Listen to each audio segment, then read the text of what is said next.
ನೀತಿಯನ್ನು ವಿರೋಧಿಸಿ ಜೆಡಿಎಸ್ ಪಕ್ಷದ ವತಿಯಿಂದ ಪ್ರತಿಭಟನೆ.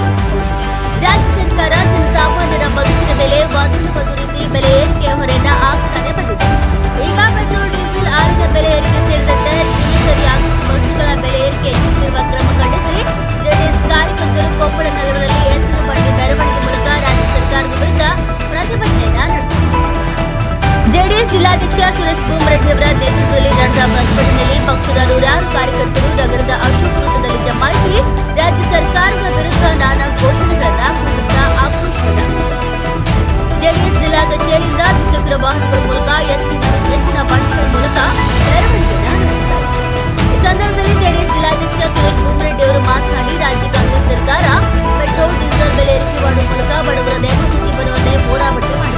ಕಳೆದ ವರ್ಷ ಸಮರ್ಪಕ ಮಳೆಯಾಗುವ ಹಿನ್ನೆಲೆ ಬರದ ಬವಣೆಯಿಂದ ಬಡ ಜನರಿಗೆ ಸರ್ಕಾರ ಬೆಲೆ ಹೆಚ್ಚಳ ಮಾಡುವ ಮೂಲಕ ಗಾಯದ ಮೇಲೆ ಬರೆ ಹಾಕಿದಂತಾಗಿದೆ ಅಂತ ಈ ನಿರ್ಧಾರದಿಂದ ಹಿಂದೆ ಸರಿಯಬೇಕಂತ ಹೇಳಿದರು. ಜೆಡಿಎಸ್ ಪಕ್ಷದ ರಾಜ್ಯ ಯುವ ಕಾರ್ಯದರ್ಶಿ ರಾಜ್ಯ ನಾಯ್ಕ ಮಾತನಾಡಿ, ಪೆಟ್ರೋಲ್, ಡೀಸೆಲ್ ಸೇರಿ ಅಗತ್ಯ ವಸ್ತುಗಳ ಬೆಲೆ ಏರಿಕೆಯಿಂದ ರಾಜ್ಯದ ಜನರು ತತ್ತರಿಸಿದ್ದು, ಕೂಡಲೇ ಸರ್ಕಾರ ಈ ನಿರ್ಧಾರ ಕೈಬಿಡಬೇಕೆಂದು ಒತ್ತಾಯಿಸಿದರು. ಜೆಡಿಎಸ್ ರಾಜ್ಯ ಉಪಾಧ್ಯಕ್ಷ ಸಿವಿ ಚಂದ್ರಶೇಖರ್, ಜಿಲ್ಲಾ ವಕ್ತಾರ ಮಲ್ಲನಗೌಡ ಕೋನಗೌಡ, ಶರಣಪ್ಪ ರಾಮಪುರ್, ಬಸವರಾಜ ಗುಳುಗುಳಿ, ಗ್ರಾಮ ಪಂಚಾಯತ್ ಉಪಾಧ್ಯಕ್ಷ ಬಸವರಾಜ ಕುಳನಹಳ್ಳಿ, ಹನುಮರೆಡ್ಡಿ ಹಾಗೂ ಸೇರಿದಂತೆ ಇನ್ನು ಅನೇಕರು ಈ ಹೋರಾಟದಲ್ಲಿ ಪಾಲ್ಗೊಂಡಿದ್ದರು. ನ್ಯೂಸ್ ಬ್ಯೂರೋ, ಮಂಡಳಿಯಿಂದ 187 ಕೋಟಿ ರೂಪಾಯಿ ಬೃಹತ್ ಹಗರಣವನ್ನ ಮಾಡಿದ್ದಾರೆ.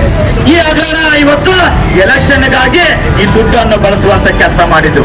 ಇವತ್ತು ಆಂಧ್ರಕ್ಕೆ ನಮ್ಗೆ ಏನು ಸಂಬಂಧ, ಆಂಧ್ರಕ್ಕೆ ಹಣವನ್ನು ಕೊಡುವಂತ ಕೆಲಸವನ್ನ ಮಾಡಿದ್ರು.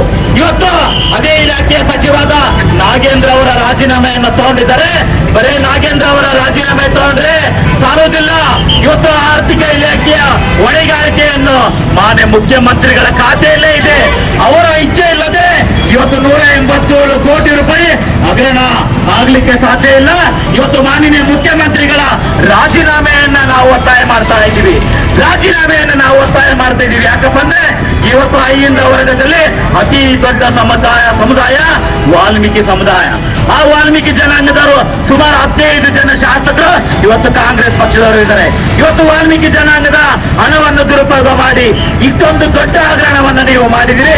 ಯಾವ ನೈತಿಕ ಆಧಾರದ ಮೇಲೆ ತಾವು ಸರ್ಕಾರವನ್ನ ನಡೆಸ್ತೀರಂತ ಇವತ್ತು ಜೆಡಿಎಸ್ ಪಕ್ಷ ಹೇಳಕ್ ಬಯಸ್ತಾ ಇದೆ. ಬಂಧುಗಳೇ, ಇದು ಅತ್ಯಂತ ದೊಡ್ಡ ಹಗರಣ. ಇವತ್ತು ಪ್ರವಾಸೋದ್ಯಮ ಇಲಾಖೆಯಲ್ಲಿದ್ದ ಇವತ್ತು ವಿಜಯವಾಣಿಯಲ್ಲಿ ವರದಿ ಬಂದಿದೆ, ನಾನು ನೋಡಿದೆ. ಅಲ್ಲಿ ಸಹ 3 ಅಧಿಕಾರಿಗಳನ್ನ ಸಸ್ಪೆಂಡ್ ಮಾಡಿದ್ದಾರೆ. ಇದು ರಾಜ್ಯ ಸರ್ಕಾರ ಸರಿಸುಮಾರು 20 ನಿಗಮ ಮಂಡಳಿಗಳಲ್ಲಿ ಇದೇ ರೀತಿಯ ಈ ಹೋರಾಟದಿಂದ ಇವರು ಸರಿಪಡಿಸಲಿದ್ದಾರೆ.